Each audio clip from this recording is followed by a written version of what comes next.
Welcome to African Tale Stories channel. Let's get to the watch. Sandra was a hustler at heart. In her late 20s, she carried the weight of her mother's survival on her narrow shoulders. Her father's sudden death had forced her out of school and into the chaos of Lagos markets, where competition was fierce and kindness scarce. She ran a tiny wig shop squeezed between a fabric seller who shouted like a town crier and a shoe vendor who knew every customer's name. Sandra, in contrast, sat quietly behind her glass shelves, fanning herself, begging strangers to notice her modest display. Every day was the same: insult, mockery, or silence. She promised her mother, "Mama, give me time. I will change our story. You will rest." But as the sun set on most evenings, she locked up with an empty tail and a heavier heart.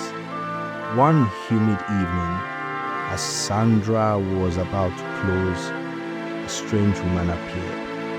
She was regal, her hair glossy as if it caught fire from the setting sun. Without introduction, she placed 3 mannequins before Sandra. "These are for you," the woman said softly. "They will help you. Just take care of them." Sandra stammered, "Ah, madam, I cannot pay. I am not selling." The woman interrupted, her eyes unreadable. "They are yours." And just like that, she vanished into the crowd. The mannequins were unlike any Sandra had seen: smooth, lifelike faces, glassy eyes that gleamed unnervingly. For the first time that day, Sandra smiled. "Maybe my luck has come." The next morning, she placed a tired old wig on one of the mannequins. By noon, a customer rushed in, ignored Sandra completely, and bought it at full price without haggling. Sandra was stunned. When it happened again and again, she trembled with disbelief. Soon, women fought over wigs on the mannequin's head, waving money in her face. Her shop buzzed like never before.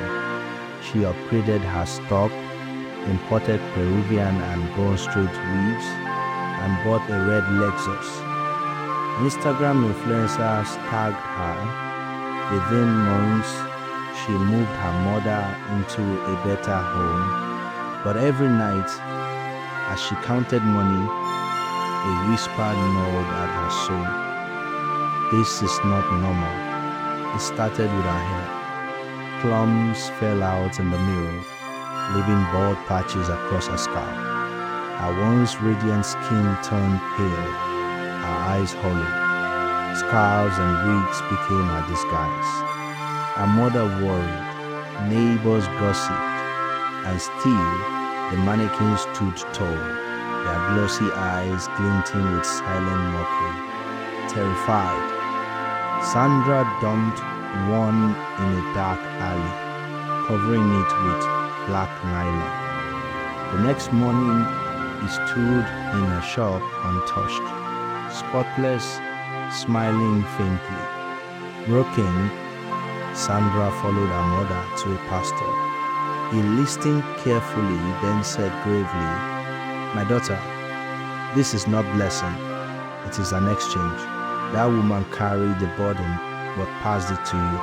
The mannequins do not give, they take. You cannot burn them. You cannot throw them away. The only way is to gift them to another." Sandra sobbed. "How can I give this suffering to someone else?"